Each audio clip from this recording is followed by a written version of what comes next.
Howdy. Hello. Welcome to this edition of At the Mic. I'm your host, Keith Malinak. Just bear with me. As you know the drill. I got to retweet that. Okay, there we go. Now we're good. Okay. I got that taken care of. I hope you're having a great Friday, wherever it is that you are. Or maybe you're watching this later. In which case, whichever day of the week it is, I hope it's awesome for you. But we've got a lot to cover today. Before I get to my guest, I want to remind you that if you missed yesterday's deep dive that we do every Thursday at 2 p.m. here, 2 p.m. Eastern, here on Twitter at Keith Malinak, over at youtube.com/at the mic. We had a very interesting discussion about the central bank digital currency, cryptocurrencies, also Mark of the Beast made an appearance, all sorts of economic fun on the horizon that we talked about with my guest, Daguerre Bear. A lot of good stuff there. And of course, if you have questions from that, there's an email address that we provide that you can reach out to him because he's very knowledgeable in this stuff. So that was the Thursday live stream. Next Thursday, we're going to talk about 9/11. And I have no idea where that discussion is going to go. My guest, you can follow him on Twitter at the Foundering, the number 1, I believe. He is a very talented guy in the musical world, but he also is a deep thinker, has lots of questions about 9/11, and it's going to be a fascinating discussion. And I'm probably just going to sit back and let him do a presentation and ask him any questions that come up because, as you know, I have an open mind and I want to hear what people are thinking. We are 23 years removed from that tragic day, and we still have a ton of questions. That sounds familiar with a lot of big things that happen in this country. We always seem to have a lot of questions, and this is the place, Thursday afternoons at 2 p.m. Eastern, when we discuss them. Next Friday, a week from right now, my two guests for the Friday live stream will be FBI whistleblowers, Garrett O'Boyle and Steve Friend. I hope you will join. Steve Friend has been a guest on the Thursday deep dive as well. So we'll see if we can make Mr. Poker Face, former FBI agent, laugh. That'll be the goal. All right. So let's introduce today's guest for the Friday live stream. Let me bring her in here. Dun, dun, dun, dun. Natalie Woods-Stanyer. Hello. How are you doing, young lady? It's been a long time. We used to be coworkers over at The Blaze. You were Hot News Natalie for Chad Prather and his show over there. And I will say, you probably have one of the coolest jobs in the world. Let me back up. You've always had cool jobs. Let me just go through your resume as I know it. Okay. And if I get something wrong, you let me know. Former Dallas Cowboys cheerleader. Okay. Still doing stuff with the NFL. You get to hang out at every NFL draft as a producer for their presentation, which is fascinating. I mean, that's very cool. Obviously, you did the thing there on Chad's show. You're so fun with the way you deliver the news.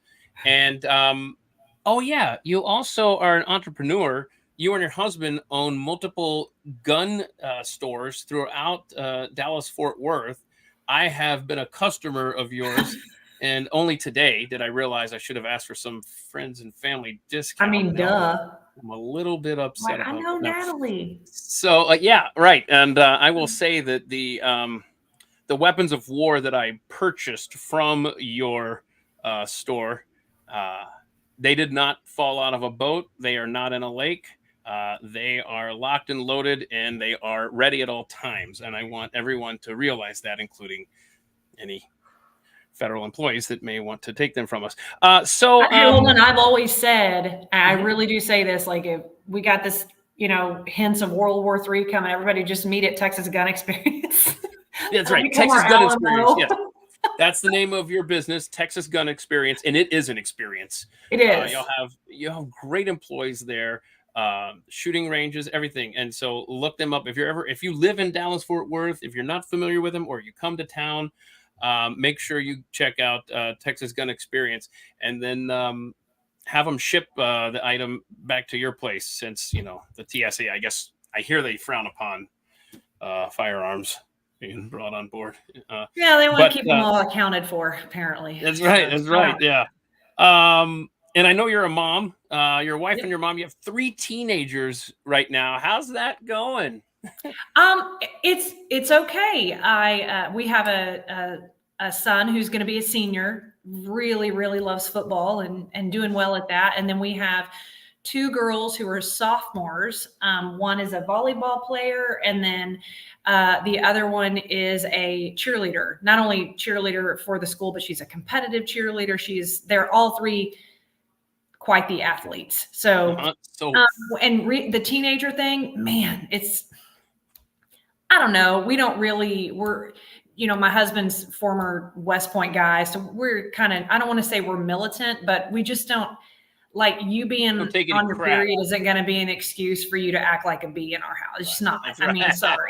Feel bad. I don't feel, and if you ever think you're going to talk back, it's just not going to go well. So I don't know. I'm sure we get a lot of eye rolls behind the bedroom door, which is fine. So it sounds like we are on the same page when it comes to parenting. Yeah, absolutely. I mean, but boy, I know you stay busy. If you have football, volleyball, cheerleader, my goodness, I know that you guys log some miles in the vehicles for sure. Oh, today alone, I've already been everywhere. She's at a scrimmage right now, so it's crazy. And I will say, there was a previous episode where my friend Donnie Anthony couldn't join us because lightning struck her house, and you and I connected. Everything was smooth. Everything was going perfectly, and all of a sudden you got hit by lightning as well. I did.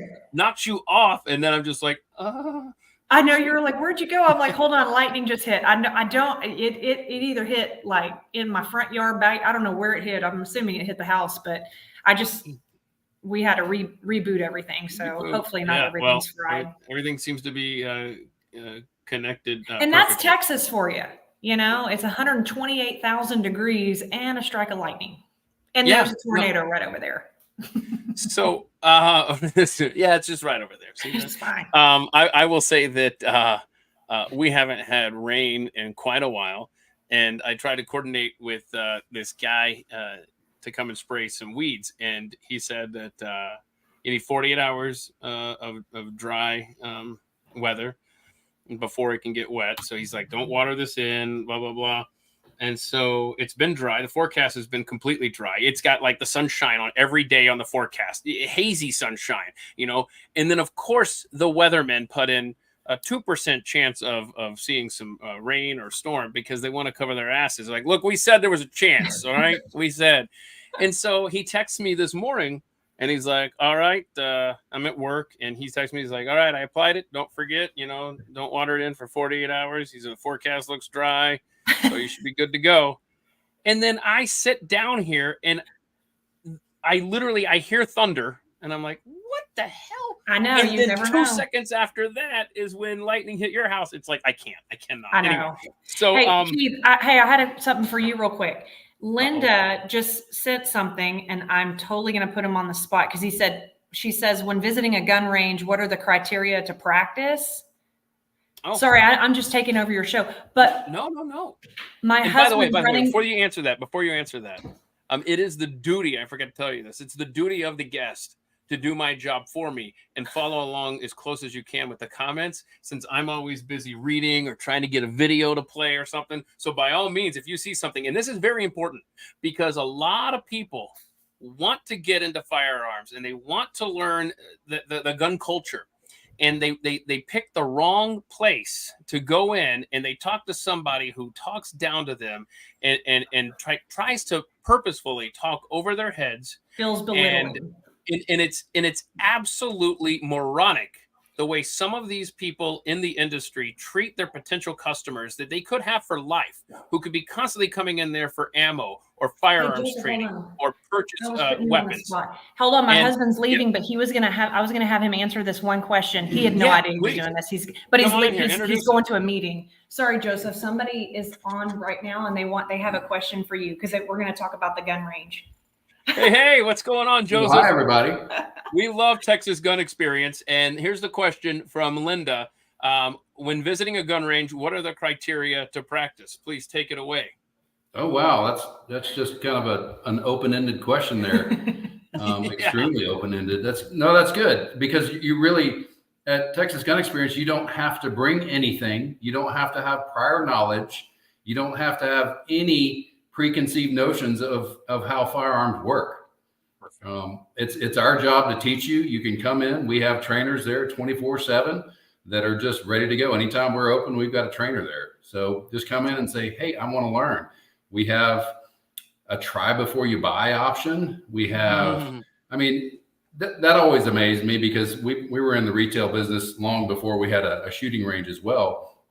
And it was always hard to say, here's the best pistol for you. Yeah. Because yes, it fits your hand, but maybe you don't like the way that one shoots. Maybe you don't, understand what the action is like when you're shooting. Maybe you have a really hard time pulling that 9mm slide back. There's just, if you can't try it before you buy it, you're doing yourself a disservice, I think. And it's important. You can go in there and pay for a quick hour, just an hour of training of trigger squeeze, breathing, shooting stance, just the basics. So to answer your question, Linda, you don't have to have anything just to come in and practice. We have the firearms, we have the trainers, and we'll handle it all. And he's so right. Thank you, babe. Appreciate it. He's going to a meeting. Thank you. He's so right though, because the firearm that I ended up grabbing for myself was not the one that I thought that I would end up with. So, because I'm not a little, I've never been described as little, but I'm 5'8", but I really have small, like my hands are just small for my size. So I needed something smaller. And then, oh, by the way, well, if it's smaller, is it going to have more kick to it? And, there's just a lot of things that you want to test and try. Cause I don't go in there like shoot 'em up Annie in any way, but I like to go in there and be able to handle it by myself. But there is always a range safety officer right there to help. And something that you spoke about that you were saying, sorry, I didn't mean to interrupt you, but he was leaving. The one thing that Joseph and Jared, Joseph's my husband, before they opened the gun range, they spent 5 years going around the country learning from other gun ranges about the goods, the bads, what went wrong. And what was so neat, even though they, TGE would be considered a competitor, they didn't care. They gave them all the secrets, like, hey, don't do this, do this. And I think there was just common respect among the, in the firearms industry for each other to kind of help them fast forward a little bit. And the other thing that really was important to them was arrogance. So there's just it's like going into a doctor's office and, you just get the most arrogant doctor. I don't ever want to be spoken to that way. And so that's kind of how they really do they try to do their best to train the team to meet the shooter, where they are. And if they're comfortable, if they're not comfortable, but just to be kind and definitely not belittling, because that is frustrating. You're absolutely right. It's like going to a coffee shop, and then it's like, what, you don't have our menu memorized? How dare you even walk in here? It's like, I'm sorry. It's always somebody's, you got a first time for everything. Absolutely. And so anyway, I love the way you guys do business over there. Thank you. And it is truly an experience. So get to the Texas Gun Experience when you're in Dallas. It's a machine gun experience too. So you actually can go in and shoot any machine gun. There's all machine guns in there. There's an entire wall dedicated, like a Tommy gun, everything that you can think, it's in there. They even have a mini gun. It is even if you don't, I have never shot the minigun, but I've been in the room when it was shot, and that's got enough compression to knock a chair over whenever it's being fired. So change of plans, curveball here. We're going to go ahead and call it a day here on the live stream, and I'm going to meet you down at the gun store. No, I got to get in there and try that. Okay, so very cool. So I like to have my guests take part in a rapid fire segment as we get to know you. However, we have now renamed it in recent weeks to the not so rapid fire section of the program, because we end up spending quite a bit of time on each question. So no rush when we go through these here. I mean, do I need to put my hair up? I feel like I'm about to fight. I mean, that actually works perfectly with question number 1, Natalie. Okay. How long does it take you to get ready? I'm ready. I guess it depends on where you're going, right? I'm scared. Did you hear the question? No, I didn't. I'm sorry. I was so nervous. Go. How long does it take you to get ready? Does it depend on where you're going, I guess? Like to put some lashes on and all that. No. It's not an everyday thing for me. So you mean every day or on camera? Well, how long do those last? How long do those stay on? Oh, I will take these off as soon as we get done. Oh, wow. It's gonna go reet, reet. I'm Oh, so pretty you low. wait, as I'm soon a as we pretty get done low with maintenance chick. this, as soon as we get you put them on just for this? Yeah, I glued them on for you. You're welcome. All right. What if you go into the grocery store? How long does it take you to get ready? Oh no. Sometimes I don't even wear makeup. Like, no. Mm-mm. Okay, so if you're going out to dinner, when you and the husband are going out to dinner, how long is it taking you to get ready? I would say 45 minutes tops. I go pretty fast. But I'm blessed because Joseph and I are really on the same page. We're pretty casual people 99.999% of the time. So yeah, good for you. Hang on, real quick, back to the gun range stuff. M asked, "What's the minimum age to use a shooting range?" I honestly don't know.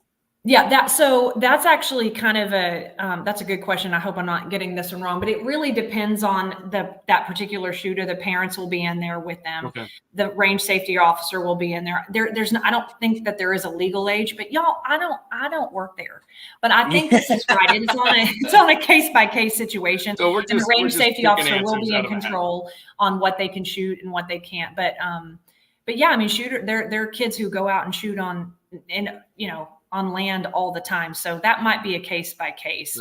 Okay. What was your, and I hope this doesn't give away your age, which I don't even know. Oh, no, I don't care. I'll tell everybody how old I am. What's your favorite childhood TV show? What was it? Oh, gosh, okay. I have an adult one for sure. No, hold on. Did you see the email that I sent you? Or I don't read your stuff. I blocked it. No, I'm kidding. What was it? Well, I sent these questions. So, I mean, you are genuinely getting these for the first time, aren't you? Oh, I'm sorry. We do need to end this, don't we? Well, I like on the fly. Okay, well, this will show my age. I really loved Different Strokes, Silver Spoons. Yeah. And I love The Cosby Show. Know what was going on with that. But yeah, I mean, what was happening backstage. There's a lot going on. Yeah, it really puts a damper on trying to do Bill Cosby impersonations these days. You know, it's like you start talking about Jell-O pudding pops, and then you're like, oh wait, don't do that. No, but I like that family dynamic they had in that, on that show. So yeah, it was a great show. Yeah, I'm from the same era. Yeah, I mean, mine would have to be He-Man, the Masters of the Universe. Did you? Recently, I think there was only 2 seasons of that. It felt like there were 10 seasons of that. Of what? Of He-Man, the cartoon. Oh yeah. Great American Hero. No, that's the greatest American hero. Oh. All right, maybe you were doing G.I. Joe. I don't know. Maybe I was doing She-Ra. I don't know. Oh, She-Ra, his sister. Yeah. That was not a believable storyline. Just saying. Okay. What is something you could eat a meal for a month? So every meal. So I'm talking about like 90 meals here, I guess. I guess I didn't write this question. I mean, I wrote it down, but what is something? Because I could live for chips and queso. For breakfast too? Yeah, I really could. Yeah. I'm not saying it's the healthiest. I mean, I'll go to a Mexican restaurant, eat chips and queso, and then get sopapillas. So, sopapillas, man. They can get a little rich for me. Sopapillas, no. I'm okay with that. Put honey on those, and I'm good. Yeah. Hang on a second. Okay. Let's see here. Next question is, how are you at karaoke? I'm not as good as I really want to be, but I did sing through college. That was my scholarship through college, but I am not and I think I'm good. And then I get on the mic and I'm like, what happened? Like I'm off key and I don't know what. I'm just a good, I can harmonize. I'm a good backup singer, but I'm not really the soloist. Okay. Like most singers today. So, well, hold on a second. Let me ask you this. Can you remember the tryout that you had to become a Dallas Cowboys cheerleader? You remember that? Yep. Did they have was it like a talent? Was it like a Miss America thing where you have to do a talent thing or you have to answer questions or anything? Yeah. Most dance. I actually was going to sing for my talent the first year that I tried out, but I actually lost my voice. So I ended up having to do a dance literally the night before somebody choreographed it for me and helped me, and I threw it out there. But I was going to sing, but they'll have singers, because the Cowboys cheerleaders, when they go on the USO tours, they love to put a whole entire show together for the for our military to entertain them, and they will have singers who sing. That it's really a lot of fun. But they love individual talents and love to see that. So there is a talent portion of the audition process. That's really cool. Weren't you involved in the it was a reality show, Mm-hmm. right? Because you know what, and I do this every time, and only 5% of the time do I remember to look this up before we go live here. But you know, when I have guests on that I've interviewed before on the original version of At the Mic. Yeah, you're at the Mic, episode 13. Wow, that's early on, Natalie. I remember you talking about that show. What was that all about? I was actually, so they had a 2-hour kind of pilot for that in 2005. In 2006 was the first series of Dallas Cowboys cheerleaders making the team. I was on seasons 1 and 2 as I was going through the audition process. Oh, so you were, oh my goodness. Oh yeah. I was in Kelly's office constantly, which is not a good thing. Kelly was in charge. It means you're kind of almost on the verge of being cut. So I did that. And then, once I retired, a couple of years later, CMT approached me and said, because they knew my background was radio, television, and I had a minor in journalism, and I was a news reporter. So they knew I had the TV background. So they said, we would love if you would be able to be a field producer for us. And so I really just talked to the girls as they're going through the entire process. So all the you know, the sound on tape or the interviews that you see, a lot of those were with me. Oh, did lightning strike again? Hang on, y'all. Hang on. I'll get her back in here. All right. Hang on. All right. Because I still have questions for her. That, of course, she didn't see ahead of time. I will let y'all know when she comes back up here. So y'all just stand by here. Because I'll be watching down here. I'm monitoring the signal from her homestead here in Texas. Because we're having, I mean, this nasty weather came out of the blue. So I don't know what the deal is here. But I tell you, what a job to be a weather forecaster. You don't have to have a high batting average, and yet you maintain your job. So congratulations to weathermen everywhere, wherever you are. So I do have animal videos here that we can get to if Natalie doesn't pop back up here in just a second, because I might have gone overboard with animal videos today.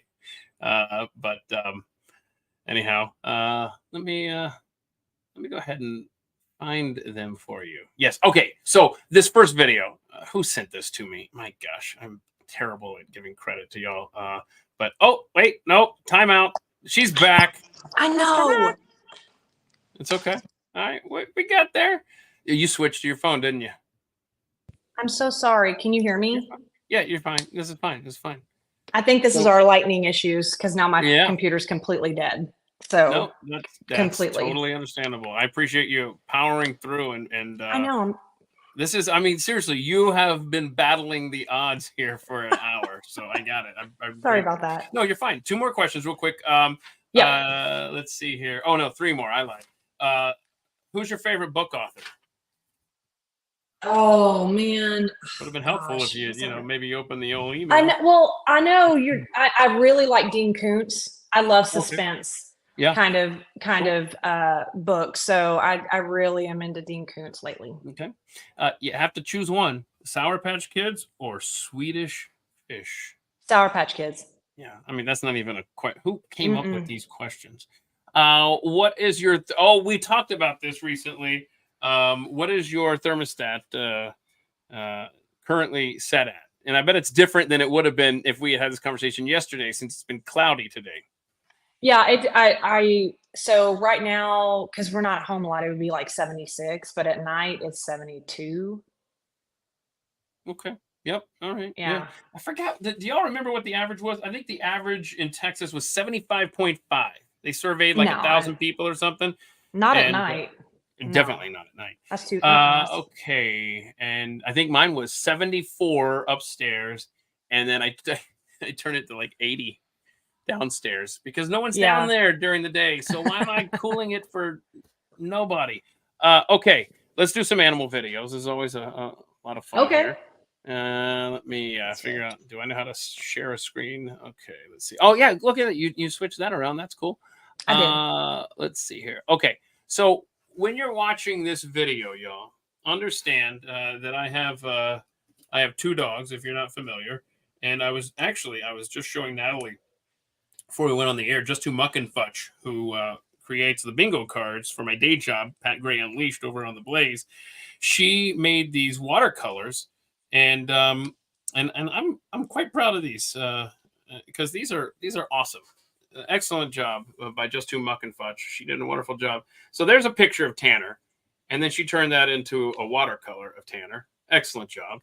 And then there's little Matilda, who is a part beagle, part Chihuahua. And then here's the watercolor that Just to Muck and Futch made. So Tanner the Mutt and Tilda the Cheagle. And so I want you to think of those 2. If you follow me on Twitter, you see plenty of pictures of them, I realize, at Keith Malinak. Well, they like to bark in tandem, as many dogs do when, a big truck rolls by in front of the house, or people are walking by riding bicycles, or maybe a leaf blows through the yard. That always gets them on high alert. Well, anyway, Tanner would not stand for this, but oh my gosh, is this the most adorable pair you've ever seen? It makes barking actually fun and less annoying. Watch this. Here we go.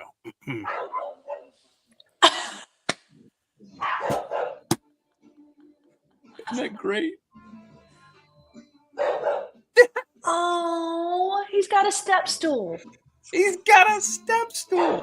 Oh, It makes I you love want it. them to bark at something. I know. He's barking. What a pair. And the big dog, the bulldog, he doesn't care. He's like, whatever. And he doesn't even feel it, probably. Yeah. Oh, I want to kiss him. Yeah. I want to kiss him. That is so cute. That is really cool. All right. So, or as it was described to me in the email, I don't know who I got this from. I'm sorry. It's Timon and Pumbaa, right? From the Lion King, right? So it's like a modern day version of them. Okay. So this one here, a dog comes home and goes through the old doggy door, and brings a friend home for dinner. And this is kind of cute here. All right, there's a dog going in there. Oh yeah. Hey, come on in. Mom won't even notice. Come on in here. All right. Oh, no. It's a little baby deer. Oh, he's got a friend. It's a fawn. Hi. Aww. And then there's your TikTok Love logo. that. So that was pretty fun, right? That was cute. That's cute. Now here's something. Actually, this That's story, like bringing a friend to church. just come inside. This right here is this was a news story earlier this week, and this is out of Tulsa, Oklahoma. Many of you have probably seen this video, but a dog, a naughty dog, decides to chew on a portable lithium-ion battery. Well, the Tulsa Fire Department was soon alerted because when you mess with those portable lithium-ion batteries, then some bad things can happen when they get busted open here. So let me see here. Okay, and here we go. All right, there's a naughty dog chewing on it. This is kind of sped up here for time. Yeah. See a cat and 2 dogs there. Chew. Uh-oh. All hail. Ottoman catching on fire. Oh, no. Look at the dogs freaking out. Like, what do we do? I don't know. I'm leaving. Yeah. Yeah, they're like, we out. Did they have a Apparently, doggy door? Yeah, I think so. Because all the pets did survive just fine. They got out of the house and everything's good. Tulsa Fire Department was alerted. And I don't know how much damage was done. But yes, the pets were able to escape home through the doggy door. Yeah. Oh, it's getting worse. Yeah, that's anyway, naughty. That is naughty. That is not a good thing. So there you go. Some animal videos that we like to enjoy here on the Friday live stream. Now, I personally haven't been watching the Olympics. They really turned me off with the opening ceremony and the mocking of Christianity. So it really has not been anywhere near the top of mine, which I will say at the same time that the Olympics have been going on, the Atlanta Braves have been in such a slump. And it's just been, in hindsight, I should have been watching the Olympics because of, I want y'all to real quick, just indulge me for a second. I want to read to you. I mean, this is a good team, but so many injuries, the Atlanta Braves. I know. Just bear with me, y'all. I want to read to you the Atlanta Braves final scores here lately, okay? Because trust me, this is intriguing. So they've lost 5 in a row. 5 in a row. They lost to the Marlins 4-3. Then they lost to the Marlins 7-0. Then they lost to the Brewers 10-0. Then they lost to the Brewers 8-5. And then yesterday they lost 16-7. It's been a rough season if you're an Atlanta Braves fan. But I have not been watching the Olympics, as I alluded to. And this footage here has been making the rounds from the 1908 Summer Olympics in London. And I love old stuff like this. Now that the sound was added artificially, it just kind of adds a little something to it. But this is pretty cool because it's colorized. See the archery stuff, the chicks there? Look at this, man. This is really cool. With a hat on. Wait, you see the track and field athletes today? They all got wedgies and stuff going on. And what is this? What is this? What is this? Why do we got a guy on top of this? Uh-oh. You saw what happened to the one guy. You got to land on your feet. I guess. You saw the one guy, though, catching his junk on the bar. Yes, I saw his giant ding-dong getting away, and it cost him. It's true.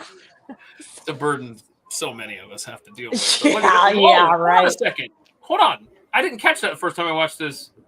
He shot-putted underhanded, right? You were distracted by the ding dong. No, it was not.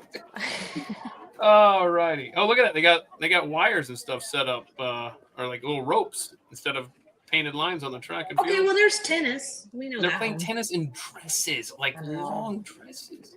Oh, that was weak. I've seen better. No, come on. But this is the Olympics? This is apparently, that's what it's listed as, the 1908 Summer Olympics in London. All right. In London.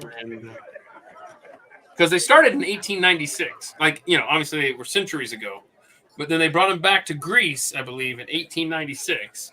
Because that was the birthplace of the original blah, blah, blah. So they started becoming a thing after 1896. So that would have been the fourth one there, I guess. That's Keith math. That's about as good as I can do with math. So let's see here. So let me play this video. When I was a kid, man, I loved field day, right? Did you get to do field day when you were a kid? Yes, I did the flexed arm hang. And then you get to compete, all kinds of stuff. And it was toward the end of the school year, right? Absolutely. And it was a competition. I remember sweating a lot. Yeah. I mean, you competed in it, right? So fun. Yeah. I was outside all day. I mean, you couldn't, my brain remembers going outside in anticipation of all these day-long activities. 1,000%. So much fun. Well, apparently some kids don't enjoy field day. And you hate to see it. Hate to see a kid in distress. So this kid does not want to race, but his mama's there. Okay. And his mama's pretty smart because what she decides to do to get this kid to run the race really pays off. This has got that annoying AI narration, but it does actually help tell the story. Here you go. This mom is the most clever mom you have ever seen, as her son was supposed to participate in this foot race, but the son started throwing a tantrum just before the race started and was attempting to refuse to race. But suddenly the race started, and the mom did the most surprising move of all as she went off and began running the race herself. But just watch what happened because of her.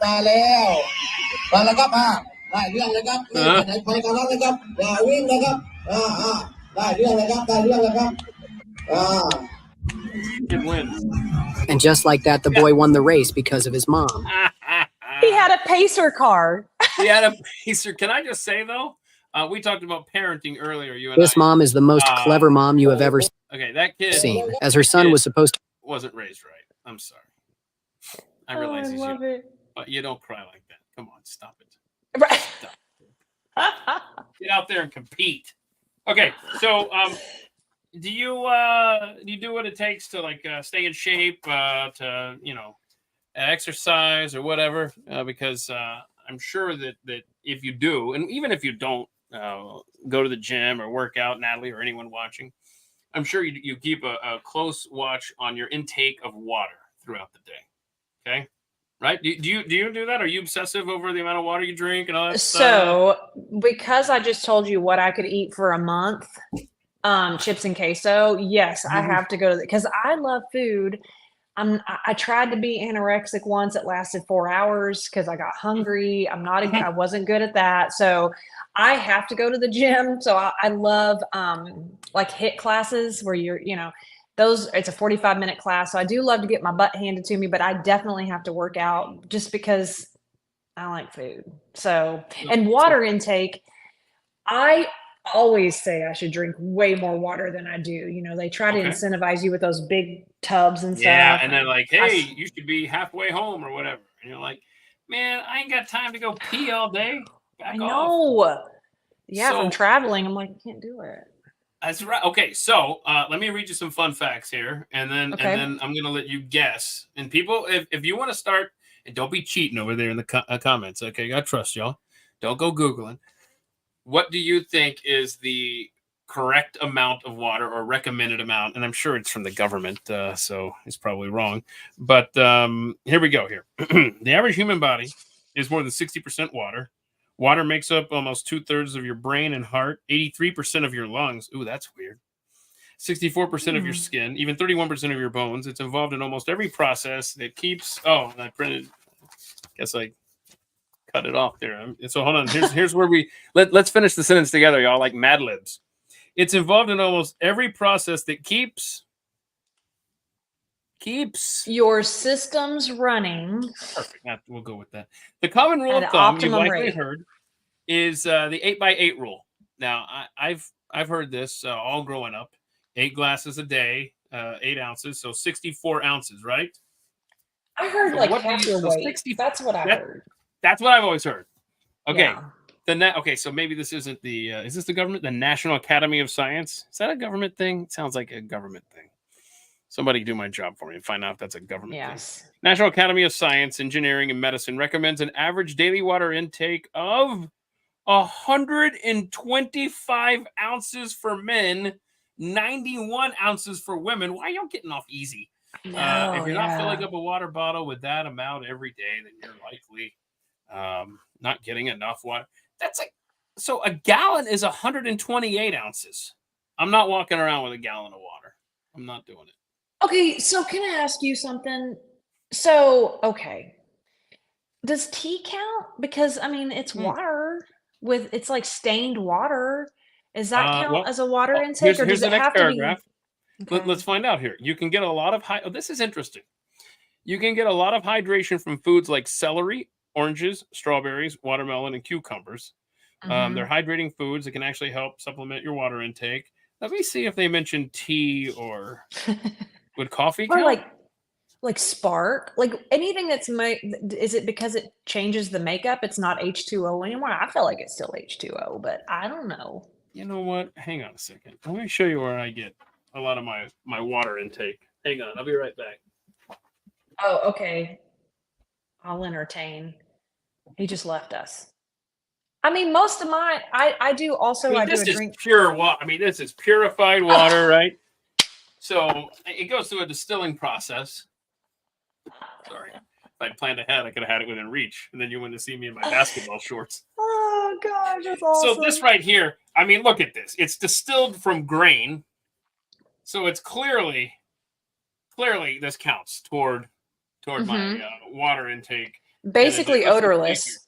I've left my glasses downstairs. I have no idea what this bottle is trying to tell me. I think it says, oh, yeah, here it is. 100% healthy. That's what it says. This is good. Toward your daily water intake. So we're good. Yeah. I have no idea what that bottle says. All right. So there you go. Yeah. See. Yeah. Right. See. Yeah. So hold on a second. See. I think that Your one's prediction odorless. was wrong. There we go. So okay.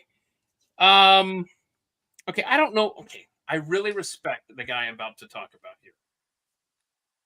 I can't tell if my negative feelings toward him is because I'm trying to. Let me just read the damn story. So, an art historian has identified a missing portrait of King Henry VIII after spotting it on social media. So, my first instinct when I saw this was, man, you are a loser. How did you spot that, loser? Come on now. But then I got to thinking, no. Actually, that's pretty cool of him to be able to have that gift. I respect that. So, apparently, and this is a very long story. That you talk about a story that has more words than it needs. This thing basically went missing. I mean, it wasn't anything nefarious. It's not like it was stolen or anything like that. It was just they lost track of it. This painting is from the 1590s. It's pretty cool here. So let's see here. Well, I mean this. I'm sorry. Hold on. Let me back up. Somebody do my job for me. What were the years that King Henry VIII? King Henry. Yeah, let me know that. I want to make sure that this fact here is that The era of King Henry VIII. Yeah. When was that? Hold on, my computer just turned back on. Oh, look at that. Somebody. I know. Oh wait, I don't like this. Hold Okay, on. here we go. The proof rating is not water. Oh, my bad. 1491 to 1547. Okay, cool. All right, very good, very good. So these paintings that this one artist made dates back to the 1590s. Okay, cool. So somebody had posted a picture. Let's see here. Yeah, somebody posted just some random picture, and he saw this in the background, and he's like, "Oh, that's the missing painting.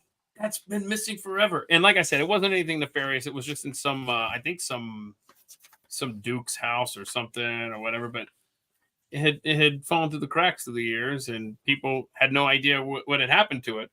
Turns out it was hiding in some dude's house, I guess. I don't know, because I mean, what says charm like a painting of King Henry VIII? But I like historic stuff.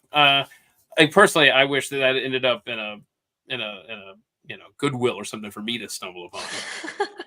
And then that's my that is my goal in life, as pathetic as it sounds. And I've mentioned this before. I want to find something of awesome value at Goodwill. Like, that's my goal. I know it's we all need goals, right? I want to win the lottery.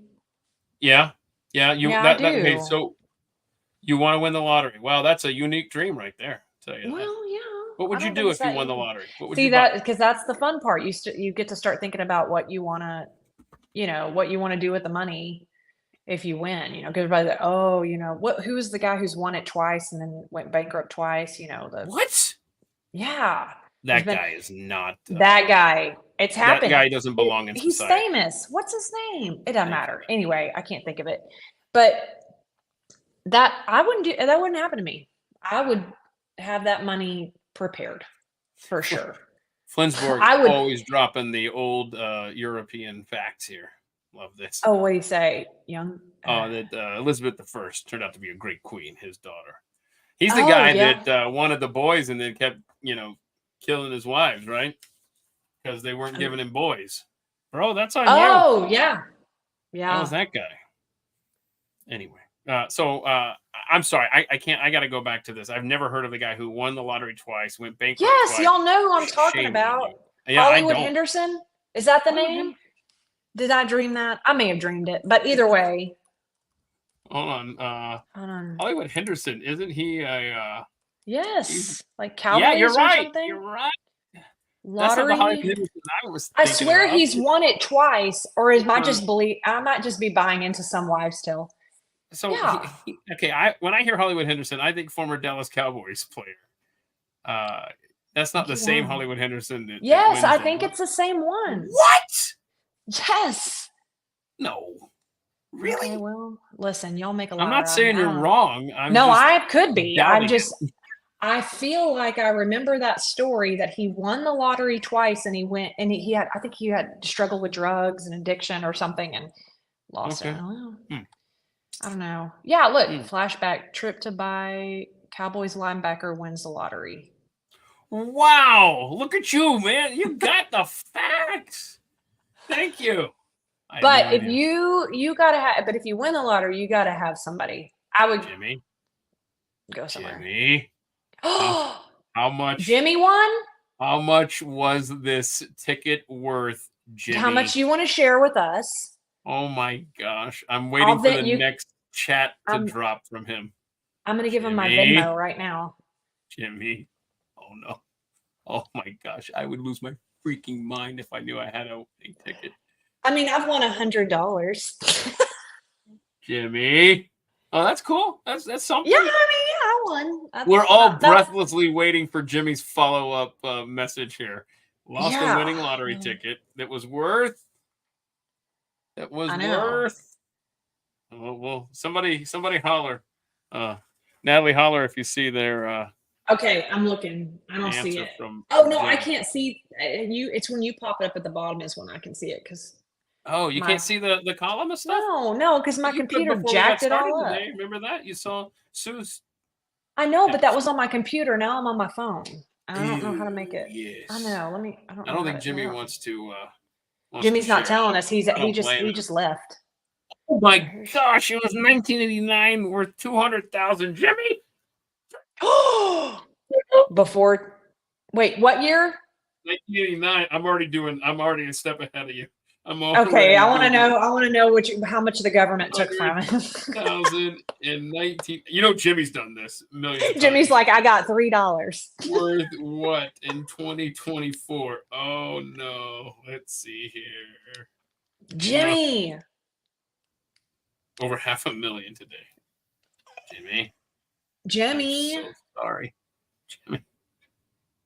I don't think I can do any more of the show. I want to go and mourn for Jimmy. I know. That sucks, bro. So how do you know? Did you always use the same numbers, Jimmy? And then you just saw them on the screen. You're like, aha, I finally won. Oh, hell, where's my ticket? So, wait a minute. It wasn't lost, bro. Somebody cashed that in for you. And I would have. You never saw them again. Yeah. Oh, my gosh. Hey, how much do you trust robots? And what I'm getting at is there's a robo dentist. And here's the headline from the Daily Mail, okay? No. The robo dentist will see you now. AI bot operates on a live human without supervision for the first time. And it's 8 times faster than a normal specialist. No? I will deal with the a-hole doctor any day. Like, I was complaining about that at the beginning, but no, not for me. No. So let's think this through for a second. Okay. What are and I don't know the answer to this. Oh my gosh, hang on. Here's an update. He wrote them down. No one ever claimed the prize. Bro. You washed them in the wrong pair of jeans, didn't you? So I got to thinking about this because I'm just like you. My first reaction, and this is a reflection on me, which by the way, I think we can take off King Henry. Yeah, bye, King Henry. Bye. Okay, so I've always had the same reaction as you just did to, no, I'm not going to have a robot do surgery on me, all this stuff. And I think this is a poor reflection on me that I'm getting a little too comfortable with automated stuff, with robots. And I don't like that because that's not my style. But I read this story and I thought, what are the odds? And maybe it's in the story here that I do a bad job of reading, so I can't complain that you didn't open the email. Although the story was in there, and I was counting on you to have read it for me. Apparently, no. Here we go. I didn't do any of my homework. This is it. No. This is. Here we go. So, well, no, I saw a number there. That was not it. But here's what I'm getting at. It only takes me 15 minutes to get to my point. So what are the percentage chances of a human screwing something up? Maybe his hand trimmer shakes or whatever, or the tool slips or something like that, what are the percentage chances of a dentist messing up something inside your mouth as opposed to a robot that's been programmed to do this, And like I said, I don't like this. I don't like this about me, that I'm getting a little too comfortable thinking, you know what? Sure, let's do that. But then you stop and you go, wait a minute, I've seen Terminator. If this machine, gets a little pissed off and doesn't like humans for the day, could be the end of me.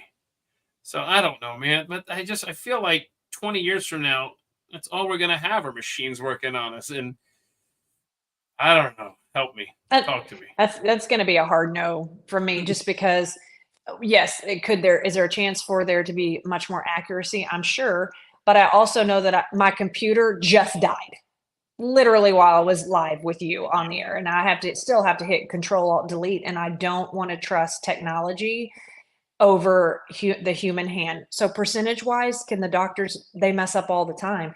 I haven't had that. I mean, the dentist is a terrible example for me because I hate going to the dentist, but I trust my dentist to do work in my mouth. No, I can't. And you even said unsupervised, where I mean, that just made me take 14 steps back more. That's definitely a level I'm not comfortable with. Yeah. Yeah. And usually when a dentist is if there's some type of oral surgery, for example, my daughter just got her wisdom teeth out. He's not in that room by himself. Are they letting doctors go unsupervised? No. So why would they allow a robot do that? Doesn't make sense. This is a good point from Linda. Technology makes you go backwards. Think of this. Let's see if we had a society where robots were doing everything and all of a sudden an EMP goes off, and now you've spent 3 generations of just letting machines do all this work. You can't rebuild society because now you don't have people with knowledge. Now we depended too much on the robots. Sucks for us. I guess we'll have to figure it out from scratch. You know what? No. You know what this sounds like to me? I'm sorry to have to do this to you, but this sounds a lot to me. I kind of relate it to socialism, like where all of a sudden now the ones who work the hardest have to share the most. And so the ones who are lazy don't really need to do anything because everybody else is going to do it for them. And then what happens? Well, go look at Venezuela. So no, I don't think, I just think that it is a step backwards. You shouldn't reward people for being lazy. You should reward people who work their butts off. You should reward the people who create the jobs. You should absolutely do that. And I know people don't see that as fair, but it is. And if you see it that way, well, life's not fair. And if you want to work your booty off, at top speed, then you work for what you earn. I mean, at the Olympics as an example, the guy who runs the fastest is the one who wins. Is that not fair? I mean, that's, he worked, I don't know how hard he just, and there's some natural talent in there as well. So no robots for me because it will make people dumb. Yeah. Because why do you have to work? So, I do this a lot on this show. I come full circle on issues. Like I'll start off one way and then I'll talk myself into another way, or I'll just comments with the guest. And by the way, the word fair is not allowed under this roof. Fair. So I'm with you on that. Oh, fair I just said it. It's a 4-letter word. And by the way, I want to point out something here. I was trying to catch up there on the old messages, and oh my gosh, this makes me ill. I think the same way, Jimmy, we had the winning lotto numbers in the 80s and would have won $6 million, but my mom didn't want to spend any more on tickets. We found out Easter morning when my sister checked. LOL. I'm not finishing that comment with an LOL. I'll tell you that. Oh my gosh, Jimmy and I hurt for both of y'all. Okay. My aunt and uncle actually had that same situation happen. I don't know, many years ago. My aunt she did play with the numbers. She had her own system, whatever that was. And he would go and get cigarettes and turn in the tickets for that night. He didn't do it that night. They had all the numbers, and I think it was 15 million. So they do not play anymore. They were like, well, that was it. Which I'm like, look at Hollywood Henderson. He won it twice. You need to go try again. Yeah. So hang on a second. So he didn't check the numbers. Does that mean they had a lottery ticket that won? They just never checked them? Who? And then time expired, or Are you talking to me? yeah, with your relative. No, they didn't turn the numbers. They checked what number she would have turned in. She Oh, but didn't they go didn't buy. have They a didn't go ticket. buy the ticket that night because my uncle had just gotten home from work and he was tired. But those were the numbers that they would have turned in that night, and nobody won. I really hope that he had a good nap. He didn't go to work the next day. He was tired. No, and they don't actually talk about it. I think they reacted the way you would have reacted. Like, no, that's it. I would have. I've been reacting with this for quite a while afterward. I've never gotten anywhere near the right numbers for sure, but that's because I know someone. I've told the story before. Georgia lottery, early days of that. So it wasn't Powerball, whatever. And now I've forgotten the amount, but it was at least 2 million, maybe a little bit more that they would have won. And there was no Powerball thing, but it was 6 numbers. Got 5 of them right, and they were 1 digit off of the other one. So I think they got, I don't know, I forgot how many, several thousand, as opposed to several million. Oh, one digit off. Okay, so speaking of AI and robots and all this stuff, this story's creepy, and I have a lot of it highlighted, but I'm not going to read it all. I'm just going to give you the skinny here, and it's that this individual, this lady decides, you know what, I'm going to try to bring my dad back kind of through AI. And so she takes all of the stuff from his Facebook. And that's another thing. What happens to our accounts? Do they just sit out there forever now? And just as a living... so if you guys, when I die and you still want to see pictures of Matilda, then you can just check out at Keith Malanek. Yeah. But, and you too, Tanner. Tanner's looking back over here like, hey, yo. So she kind of, she works with this other guy who's really into technology and stuff, and tries to create this version of her dad that can have a conversation with her and all this stuff. But it's almost like the way it's explained in this article. It's almost like he's not the AI isn't learning. It's just spitting back information and stuff. Ultimately, it became this just unfulfilling endeavor for her. And I agree. Like here's the last sentence of her article. While so many of us are trying to decipher how AI will play a role in our lives, we must seek to help ourselves at the center of that search. Because the scariest thing about AI might be realizing that it can't do it all, especially when it comes to curing the pain of losing someone real. Yeah, but man, this is definitely on the horizon, and it's going to become more and more real, to the point where there are so many lonely people out there that I could see this is going to become a problem. So, but maybe, you know what though? Maybe less people will be leaving their houses, and then we'll have less people to deal with. I don't know, man. So AI comes up a lot on this program. What are your thoughts on where AI this is like headed? an AI. This is like an AI pet, like a Tamagotchi. Yeah, but it was more. Oh, not quite. It was. I think it just all lived in the computer or something. I'm trying to think of. It was incorporated with ChatGPT. That's right. Okay. So it was almost like Facebook stuff downloaded into this ChatGPT, and ta-da, here's my AI dad. And it was just creepy and not fulfilling. Fixing those fatherless homes, one AI at a time. I don't know. Where do you think AI is going to end up? And is it ultimately going to be a good or a bad thing? And there is a correct answer here. I'm going with I feel the same way that I talked about the digital dentist. No, I don't. I think it's very scary. GPT, whatever. I don't even use it yet. But you know what? Having the purified water too? GPT. ChatGPT. Yeah, I don't even know what GPT stands for. So I know, and I don't use it. But do you know that many of my professional friends absolutely use it for a quick response in emails? And Yeah. again, I'm going to go back to her response earlier. I think that takes us a step backwards. Yeah. And I think it's scary, and I think it's more intrusive than people realize. Mhm.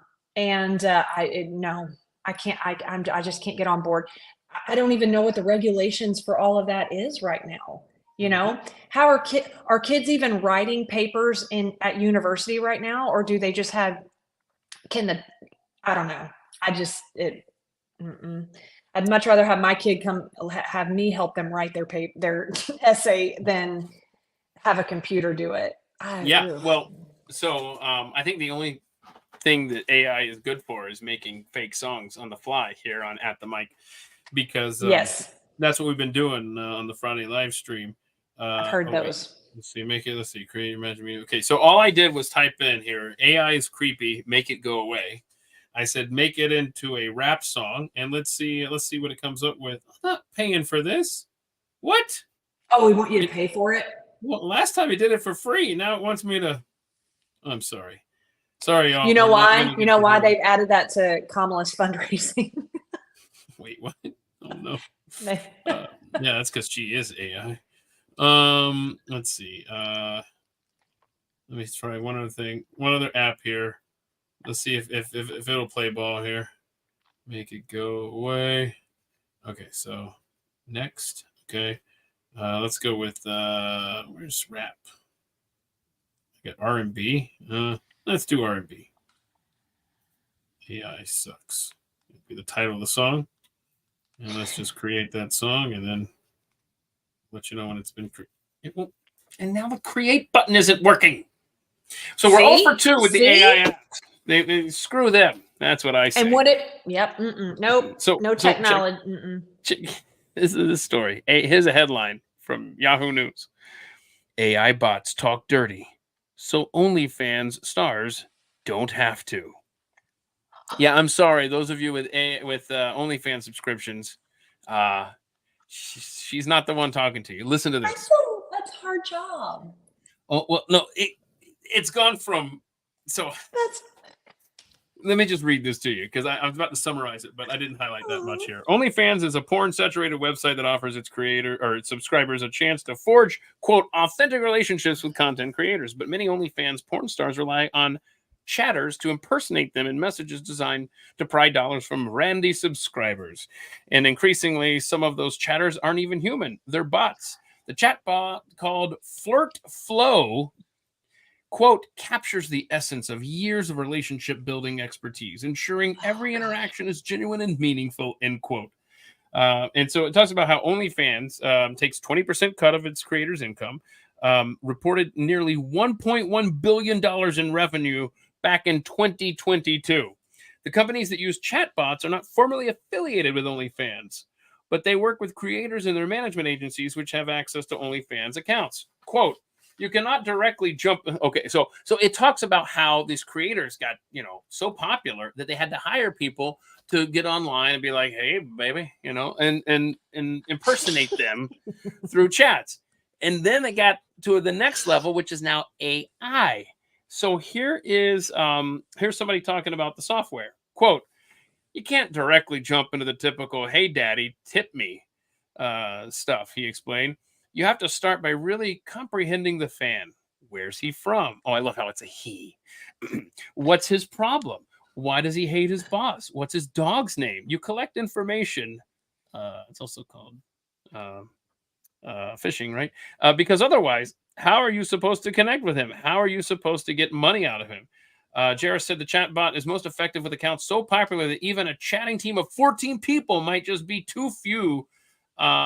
It's less suitable for a small fan base used to very personalized chatting and more likely sound suspicious. Oh my gosh. So now your fake OnlyFans interactions have gone past the fake level of a team of chatters to the next level of fake AI bots. That's who you're flirting with. Oh my word. Not cool, man. That's where we're going. Terrible. Anyway. Do you have any thoughts on AI chatbots or OnlyFans or anything you want to share with the class there, Natalie?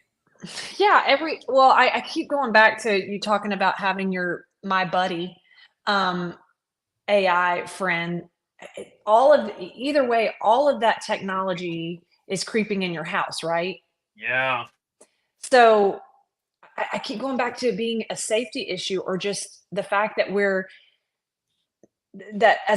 so many people are naively letting that happen. You hear about some people covering their cameras on their computers and all that, but this kind of stuff, they are going to find out more information about you personally than you would have ever wanted to divulge to anybody.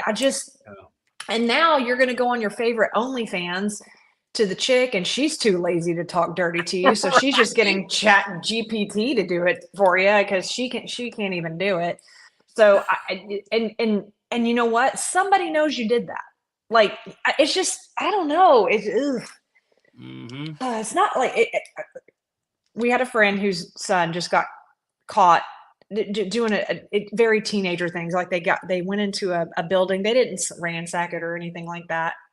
They just broke in, and they got caught by the police or whatever. And I told them, I'm like, you can't do the things that we used to do when we were kids. Oh, I just and get away with it. Yeah. Yeah, because there's cameras everywhere. And now you got this AI technology. Like they caught them on camera. And I'm sorry, that doesn't sound like good parenting. I mean, I'm just saying the kids today are growing up in a very, very different world. Surveillance world. Yes, everything's that CCTV or whatever. It's the same thing with this stuff. I don't know. Food for thought is scary. Yeah, my son and I were talking a few weeks ago, and I was telling him how I don't know how many details I should give with this, but when I was in high school, I was part of a group at my church, and we were called Delta Force. And you can let it go, Keith. It was 30 years ago. It's okay. And so what happens is people would do things to the youth director, right? They would TP his yard, and everyone loved him. Okay. Former baseball player, just a great guy. And it was just a fun guy. But in part of that, the relationship with the youth is that they would do things like TP his yard or mess with his car, whatever. Anyway, so I was a part of Delta Force. Me and about, I don't know, 9 or 10 other guys and gals, when we're so your senior year, you can ascend to Delta Force, and you're basically like special ops for Mr. Nash. Okay. So when somebody strikes Mr. Nash, the Delta Force goes into action. And so, you drive around in your 87 Honda Accord filled with, on a moment's notice, you got to be ready with supplies in the trunk. Anyway, so one of the more famous stories from that era was when somebody. Oh, and let me back up. Mr. Nash, his day job was he worked for the phone company Southern Bell. Remember that little baby Bell? I remember. And so just keep that in the back of your mind.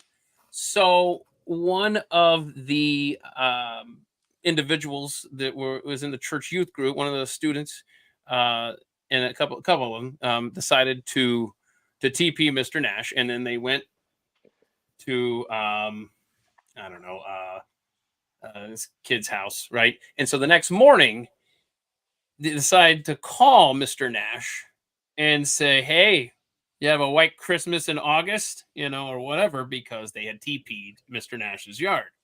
Well, that kind of braggadocious, that wasn't a smart way to play this game, because as soon as they hung up with the prank call to alert Mr. Nash to the white Christmas on his front yard, he simply picked up his phone and was able to then dial back to the house and say, "Hey, good morning, Mrs. Scott.